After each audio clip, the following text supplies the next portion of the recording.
Buddha selalu membabarkan kebenaran. Namun, karena kebodohan yang tebal, manusia hanya mendengarnya tanpa sungguh-sungguh meyakininya. Karena itu, kita terus menciptakan karma buruk dan terus membawanya dari kehidupan ke kehidupan. Meski banyak orang di antara kita sudah memahami kebenaran, tetapi kita selalu sulit mempraktekannya.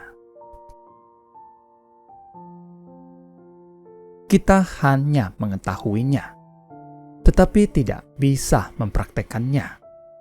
Kita bisa menjelaskannya kepada orang lain, tetapi kita sendiri tidak meyakini hukum sebab akibat secara mendalam.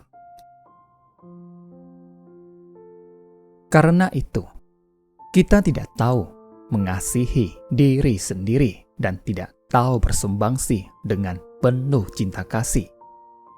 Kita terus menciptakan karma buruk hingga kehidupan selanjutnya. Ini sungguh disayangkan. Buah karma, dua bersaudara. Di sebuah desa, ada sebuah keluarga berada. Sang ayah memiliki dua orang anak yang sangat patuh. Suatu hari, sang ayah yang sudah berusia lanjut berkata kepada kedua orang anaknya, "Yang ingin saya wariskan kepada kalian bukan bisnis keluarga. Yang ingin saya wariskan kepada kalian adalah nilai moralitas. Kalian harus meyakini hukum sebab akibat dan berdana dengan hati penuh sukacita.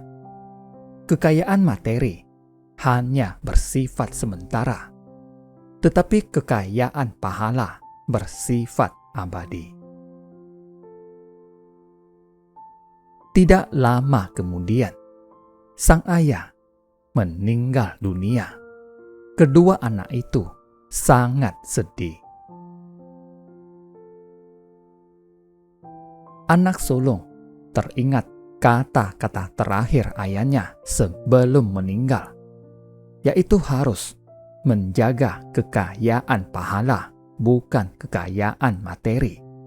Sejak saat itu, dia sering ke vihara untuk mencari tahu apa yang dimaksud kekayaan pahala.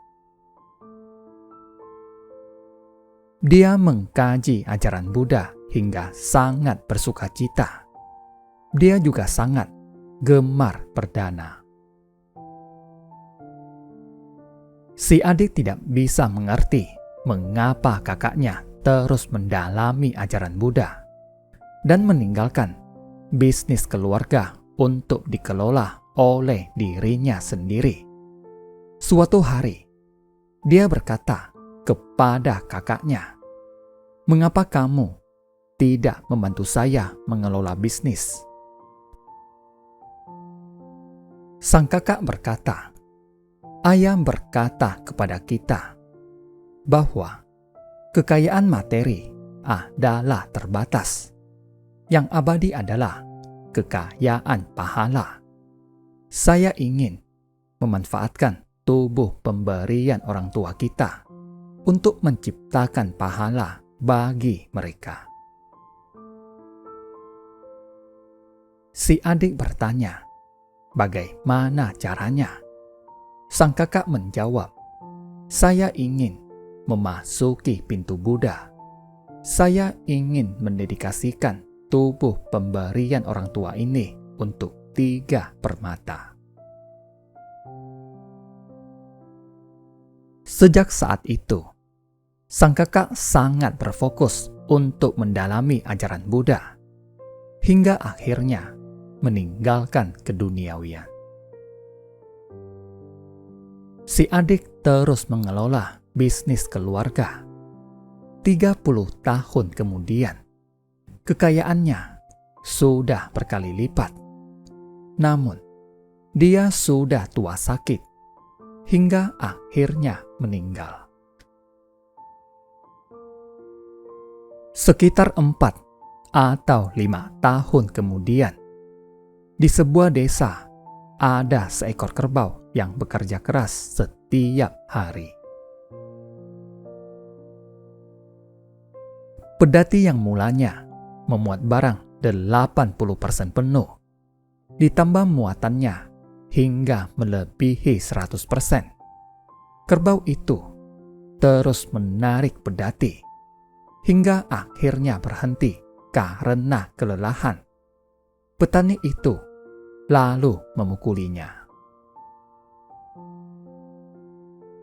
Hari demi hari, kerbau itu semakin kelelahan. Seluruh tubuhnya penuh dengan luka akibat dipukul. Suatu hari, seorang biksu melintasi desa itu. Pada saat itu, kerbau itu juga baru selesai membajak sawah dan dalam perjalanan pulang bersama si petani. Si kerbau melihat biksu itu. Ia berlutut dan mendongak untuk melihat sang biksu sambil berlinang air mata. Melihat kerbau itu, biksu itu tiba-tiba teringat, "Apakah kamu adalah adik saya?" Kerbau itu semakin menangis dengan sedih. Ia menundukkan kepalanya di atas tapak kaki sang biksu, seolah-olah ia mengakuinya, seolah-olah ia sedang bersujud dan bertobat. Mengetahui kerbau itu adalah adiknya, biksu itu berkata kepada petani, "Saya ingin membeli kerbau ini. Berapa harganya?" Melihat sang biksu sangat penuh cinta kasih, petani itu berkata, "Saya berikan kerbau ini pada Anda." Lalu, biksu itu membawa si kerbau pulang ke viharanya. Setiap hari, si kerbau melakukan puja kepada Buddha bersama dengan orang lain. Saat sang biksu membabarkan dharma, ia juga ikut mendengar dengan tenang. Kerbau itu melewati sisa hidupnya di dalam vihara. Dari kisah ini, kita bisa memahami bahwa jika diliputi kebodohan, karma buruk yang kita ciptakan akan semakin besar. Jadi, kita harus memahami hukum sebab akibat. Kita harus tahu bahwa pada kehidupan di dunia ini, kita hanya tahu berperhitungan untuk memperoleh lebih banyak. Namun, kita sama sekali tidak memahami hukum karma. Kita tidak tahu bahwa kita terlahir ke dunia dengan tangan kosong dan meninggalkan dunia dengan tangan kosong. Yang terus mengikuti kita hanyalah karma. Pada kehidupan di dunia ini, jika kita tidak berbuat kebajikan dan tidak memupuk pahala, maka begitu jalinan jodoh di kehidupan ini habis, kita akan terjerat oleh benih karma buruk. Jika tidak menanam benih baik dan menjalin jodoh baik, maka setelah usia kehidupan berakhir, kita akan terlahir di alam rendah Alam rendah terdiri atas 3 jenis, yakni alam binatang, alam setan kelaparan, dan alam neraka. Contohnya kisah tadi, salah satu orang dari 2 bersaudara itu tidak mempercayai hukum karma.